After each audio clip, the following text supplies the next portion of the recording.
Shri Ram Narayan Pandey inter college कुसर में आप सबका हार्दिक स्वागत अभिनंदन वंदन है।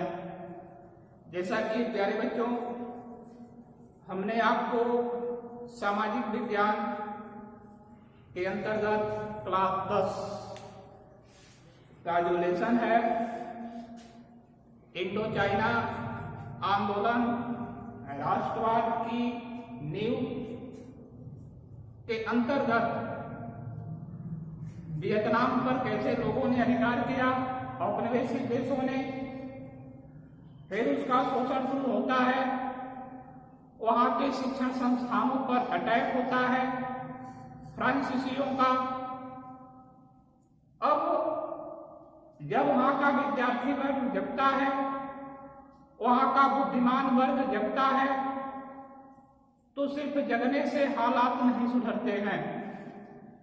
वहां के लोगों को अपने राष्ट्र और अपनी संस्कृति बचाने के लिए आंदोलन करना पड़ता है, रक्त बहाना पड़ता है। कोई भी राष्ट्र बिना रक्त बहाए, बिना बलिदान दिए अपने राष्ट्र की आजादी को प्राप्त नहीं कर पाया है। तो इससे अछूता वियतनाम भी नहीं है। तो इंडो चाइना के अंतर्गत प्यारे बच्चों, वियतनाम का नौजवान कमर कस लेता है और कमर कसने के बाद अपने राष्ट्र की आजादी उसे स्वप्न में दिखाई देने लगती है। वहां का नौजवान, चाहे वह स्त्री के रूप में हो चाहे पुरुष के रूप में हो, जब वह रात में सोता है तो उसे वियतनाम आजाद दिखाई देता है। लेकिन नहीं, जब सुबह होता है तो उसे दिखाई पड़ता है कि हम तो चारों तरफ से स्वतंत्रता की बेड़ियों में जकड़े हुए हैं। तो जिस राष्ट्र के नौजवानों की ऐसी सोच हो गई हो, क्या उस राष्ट्र पर बहुत अधिक समय तक कोई भी राष्ट्र अपना आधिपत्य जमा नहीं सकता है? तो यह हालात वियतनाम के नौजवानों की भी हुई, वियतनाम की भी हुई। अब फ्रांसीसियों के खिलाफ वियतनाम के कुछ बुद्धिमान, कुछ दार्शनिक, आंदोलनकारी, क्रांतिकारी पैदा होते हैं और अपने राष्ट्र की आजादी के लिए अपने पड़ोस के देशों में देखते हैं, अगल बगल के देशों में देखते हैं, यूरोप महाद्वीप के देशों में देखते हैं कि वहां के लोग अपने राष्ट्र के प्रति कितने सजग हैं। ऐसी स्थिति में प्यारे बच्चों, अब आधुनिकीकरण की संकल्पना अगर कोई राष्ट्र करता है तो वह वियतनाम है। अर्थात वियतनाम का नौजवान अपने राष्ट्र को आधुनिकीकरण बनाने के लिए कि आधुनिक वियतनाम में यह कैसा ब्लंडर चल रहा है, इसे समाप्त करने की जरूरत है। तो हम आपको ले चलते हैं मुख्य स्ट्रिक की तरफ, मुख्य बिंदु की तरफ, यानी आधुनिकीकरण की संकल्पना अगर कहीं का नौजवान करता है तो वह है वियतनाम का नौजवान। और करता क्या है, कौन से लोग करते हैं उस व्यवस्था में, कौन सा वह नौजवान है, कौन से वह बुद्धिमान है जो वहां के इस संकल्पना को, इस स्वप्न को देख रहे हैं और उसे साकार करने के लिए वह कौन सी नीति अपना रहे हैं, इसे हम आपको बता रहे हैं। इंडो चाइना राष्ट्रवादी आंदोलन के अंतर्गत प्यारे बच्चों, आपको पता होना चाहिए कि सबसे पहला नाम वहां का आता है वियतनाम में। वियतनाम का सबसे पहला नाम आता है प्यारे बच्चों फान बोई चाउ का। फान बोई चाउ वियतनाम का रहने वाला एक बुद्धिशाली, बुद्धिमान, बुद्धिजीवी नागरिक होता है जो अपने जीवन काल में वियतनाम की आजादी के लिए करता क्या है। तो सबसे पहले हम आपको बता दे रहे हैं कि फान कोई चाओ 1903 ईस्वी में प्रिंस क्वान डी के साथ क्रांतिकारी समाज की स्थापना करता है। एक फान कोई चाओ 1903 ईस्वी में प्रिंस क्वान जो होता है, प्रिंस क्वान डी जो होता है, वो भी वियतनाम का ही नौजवान है, वियतनाम का ही एक सिपाही है, वियतनाम का ही एक राष्ट्रवादी आंदोलन का नेतृत्व करने वाला नेतृत्व करता है। उसके साथ मिलकर के फान कोई चाओ ने एक संगठन की स्थापना किया, उसका नाम है क्रांतिकारी समाज। यानी बिना क्रांति के, बिना शस्त्र उठाए, बिना परिवर्तन किए राष्ट्र की संकल्पना, आजादी की कल्पना करना बेवकूफी है। तो इसके लिए उसने एक क्रांतिकारी दल की स्थापना कर दी। अगला क्या काम करता है? फान कोई चाओ जो होता है 1905 में चीनी सुधारक, चीन का एक राष्ट्रवादी सुधारक होता है। चीन में भी आतंक का पर्याय होता है। वहां की जो राजशाही सरकार होती है, चीन की साधारण जनता के साथ अत्याचार करती है। तो वियतनाम के बगल में ही चीन जो एक देश है, चीन का एक समाज सुधारक होता है, उसका नाम है प्यारे बच्चों लियांग से प्रेरित होकर के, लियांग के विचारों का प्रभाव अपने ऊपर पड़ता देख करके फान कोई चाओ 1905 में चीनी समाज सुधारक लियांग से जाकर के मिलता है और कहता है कि जो हालात तेरे राष्ट्र की है, वही हालात मेरे राष्ट्र के फ्रांसीसियों ने कर दिया है। चीन की हालत तो यहाँ की राजशाही व्यवस्थाओं ने किया है, राजशाही शासकों ने किया है, लेकिन वियतनाम का वहां के लोग नहीं, बल्कि फ्रांस से आया हुआ वहां का औपनिवेशिक व्यापारियों ने किया है, वहां की सरकार ने किया है। हम इससे मुक्ति चाहते हैं। तो फिर होता क्या है? फान कोई चाओ 1905 में चीनी सुधारक लियांग कियाओ से यामा में मिलता है और एक नए नेतृत्व, एक नए सोच, एक नए परिवर्तन का आगाज करता है। अगला है वहां का एक नागरिक, वहां का क्रांतिकारी हीरो, जिसका नाम होता है प्यारे बच्चों फान चू त्रिन। फान चू त्रिन जो होता है वह भी वियतनाम का ही एक सिपाही है, वियतनाम का ही एक क्रांतिकारी हीरो है, वियतनाम का ही एक क्रांतिकारी नेता है। वह भी अपने राष्ट्र में, अपने राष्ट्र को दूसरा को देख करके उसे भी चैन नहीं आता है। तो करता क्या है? वह राजतंत्र का प्रबल विरोधी है।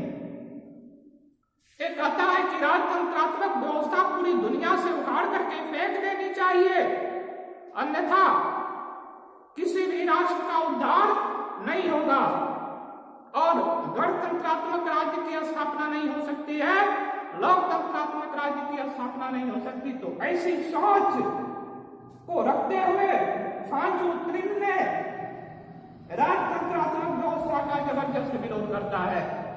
दूसरा क्या है? लोकतंत्र का वह समर्थक भी है। कौन? वियतनाम का रहने वाला फान चू त्रिन लोकतंत्र का समर्थक रहने के साथ साथ वह जापान और चीन से सीखता भी है कि जापान के लोगों के अंदर कौन सी ऐसी स्टिमना है जहां पर प्राकृतिक आपदाएं आती रहती हैं, भूकंप आता रहता है, लेकिन इसके बाद भी वहां का नौजवान अपने परिश्रम के बल पर, अपने मेहनत के बल पर जापान को उगता हुआ देश के नाम से संपादित करवा देता है। तो जापान से वह सीख लेता है, जापान से वह दिशा निर्देशन प्राप्त करता है और अपने भी राष्ट्र में उसी तरह का फॉलोइंग करना चाहता है। वो कौन? फान चू त्रिन। जापान और चीन से पढ़ा लेने के बाद वो करता क्या है? एक व्यवस्था चलती है पूरे वियतनाम में कि पूरब की ओर चलो, तुम्हें अपने राष्ट्र का विकास करना है, अपने अपने राष्ट्र के प्रति समर्पित होना है, अपने राष्ट्र के प्रति बलिदानी होना है, अपने राष्ट्र के लोगों का उद्धार करना है, तो एक नजर पूरब की तरफ चल करके देख लो, वहां पर राष्ट्रवादी विचारधारा से लैस नौजवान अपने राष्ट्र के प्रति समर्पित है, ऐसी भावना है। जापान में तो उस तरह की स्थिति का स्लोगन वहां पर बोला जाता है, वियतनाम में कि पूरब की तरफ चलो, पूरब की ओर चलो, देखो वहां की दशा। यही नहीं, आधुनिक शिक्षा का भी प्रचलन शुरू हो जाता है। स्थानीय शिक्षा के अंतर्गत वियतनामियों को फ्रांसीसी चक्रव्यूह में फंसा दिया जाता है, लेकिन उससे निकल करके, हट करके, टूट करके, बिखर करके एक नई शिक्षा व्यवस्था को लागू करने के चक्कर में अगर कोई रहता है वहां का, तो 5 दिन रहता है। इसके बाद और भी कुछ घटनाएं घटती है। टोक्यो में जो है रिस्टोरेशनल सोसाइटी की स्थापना की जाती है, जिसका उद्देश्य है वियतनाम की आजादी। तो उस व्यवस्था की स्थापना की जाती है टोक्यो में, जो कि जापान में पड़ता है। बच्चे, मेरे प्यारे बच्चों, रिस्टोरेशन सोसाइटी की स्थापना जो है 1908 ईस्वी में किया जाता है। लेकिन अफसोस इस संगठन की स्थापना वियतनाम के विद्यार्थी करते हैं जापान में जाकर के, लेकिन जो जापान की सरकार होती है, जो जापान का मंत्रालय होता है, वह रिस्टोरेशन सोसाइटी को राष्ट्र विरोधी करार करके कि यह संगठन राष्ट्र को, हमारे राष्ट्र को भी जो है उकसा सकता है, हमारे राष्ट्र के नौजवानों को भड़का सकता है, विरोध करा सकता है, बगावत हो सकती है। तो ऐसे में जापान का जो मंत्रालय है इस पर प्रतिबंध लगा देता है और अपने देश से इन लोगों को भगा देता है। ठीक, इसके बाद होता क्या है, 1911 में वियतनाम के नौजवान, वियतनाम के बुद्धिमान चीन की तरफ जाते हैं और चीन के सन यात सेन, जो वहां का मसीहा माना जाता है, जो वहां के गणतंत्र की स्थापना करने के लिए अपना सर्वस्व न्यौछावर कर देता है, जो चीन का गांधी माना जाता है। जैसे हमारे राष्ट्र में महात्मा गांधी की उपलब्धि है, उसी तरह से चाइना में सन यात सेन की उपलब्धि मानी जाती है।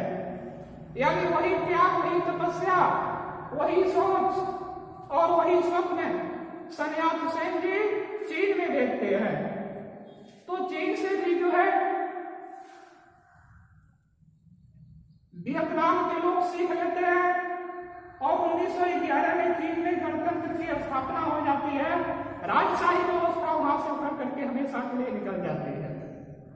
फिर होता क्या है, वियतनामी विद्यार्थियों द्वारा वियतनाम मुक्त एसोसिएशन की स्थापना कर दी जाती है। यानी कि वो देखता है कि चीन जैसा एक छोटा सा व्यवस्थापक, कम क्रांतिकारियों का समूह सन यात सेन की अगुवाई में गणतंत्र की स्थापना कर सकते हैं, तो वियतनाम भी अपने राष्ट्र की व्यवस्था संचालित कर सकता है। इससे प्रभावित होकर के वियतनाम के लोगों ने, वियतनाम के विद्यार्थियों ने एक संगठन की स्थापना की। उस संगठन का नाम है मुक्त एसोसिएशन गठन। आगे क्या होता है, अभी राष्ट्रवादी भावनाएं वहां के लोगों में विकसित होती है, तरह तरह के दबाव पड़ना शुरू हो जाता है। कौन चाहता है कि कोई राष्ट्र स्वतंत्र रहे, आजाद रहे? यह मानववादिता है। मानव एक लड़ाका प्राणी है और यह युद्ध छोड़ नहीं सकता है। सत्ता की हवस सबको रहती है, तो सत्ता के संघर्ष में वियतनाम छूटा नहीं था। अगल बगल के पड़ोसी देशों ने देखा कि वियतनाम पर फ्रांस का दबदबा है, तो थोड़ा सा हिस्सा हम भी अगर ले लेते हैं तो सही होता। तो होता क्या है, आगे आपको क्रम वाइज बताया जाएगा, स्टेप बाय स्टेप हम आपको समझाते रहेंगे। तो होता क्या है मेरे प्यारे बच्चों कि कम्युनिस्ट आंदोलन व राष्ट्रवाद से प्रेरणा लेकर के कम्युनिस्ट आंदोलन यानी मजदूरों का संघ, गरीबों का संघ, समाज का संघ पूरे यूरोप में हावी हो जाता है और उस तरह का कार्ल मार्क्स के विचारों का प्रभाव वियतनाम के लोगों पर भी पड़ता है। अब ऐसी स्थिति में, ऐसी व्यवस्था में वियतनाम का नौजवान भी अपने राष्ट्र की आजादी के लिए इन कम्युनिस्टों के विचारों का प्रभाव अपने ऊपर साधना शुरू कर देता है। अब घटनाएं क्या घटती है? 1930 में वियतनामी कम्युनिस्ट की स्थापना कर दी जाती है, यानी कम्युनिस्ट का प्रभाव वियतनाम पर इतना अधिक पड़ता है कि वियतनाम के विद्यार्थी कम्युनिस्ट वियतनाम की स्थापना तक कर डालते, एक संगठन बना डालते हैं और 1940 में जापान वियतनाम पर अपना कब्जा भी कर लेता है, वहां के दक्षिणी हिस्से पर। यही नहीं, वियतनामी स्वतंत्रता लीग की उसके बाद स्थापना की जाती है कि बंद करो इस तरह के नाटक, जो भी होता है हमारे राष्ट्र की तरफ आकर के अंकुश लगाना शुरू कर देता है, उखाड़ करके फेंक दो जापानियों को, फ्रांसीसियों को।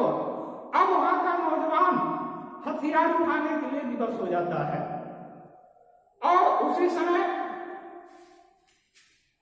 होता क्या है, युद्ध की व्यवस्था शुरू हो जाती है और वियतनाम स्वतंत्रता लीग की स्थापना के बाद वियतनाम का सैनिक संगठन 1945 में जापान से भिड़ता है, जापान से घमासान युद्ध होता है और मेरे प्यारे बच्चों, सितंबर 1945 में हनोई जो कि एक राज्य होता है, उसे जापान से हमेशा हमेशा के लिए वियतनामियों ने छीन लिया, यानी उसे आजाद करा दिया। यही नहीं, द्वितीय विश्व युद्ध के अंतर्गत जापान 1945 में आत्मसमर्पण करता है और वियतनाम भी अपने देश में गणतंत्र की स्थापना करता है, जिसका अध्यक्ष प्रजातंत्रात्मक गणराज्य की स्थापना की जाती है और जिसका अध्यक्ष होता है हो ची मिन्ह। हो ची मिन्ह वहां का पहला ऐसा नेता है जो प्रजातंत्रात्मक गणराज्य की स्थापना करता है। तो इस तरह से खट्टे मीठे अवसरों के अंतर्गत पढ़ करके वियतनाम अपने देश के लोगों को, अपने देश के नागरिकों को उनसे मुक्त कराने की कोशिश शुरू कर देता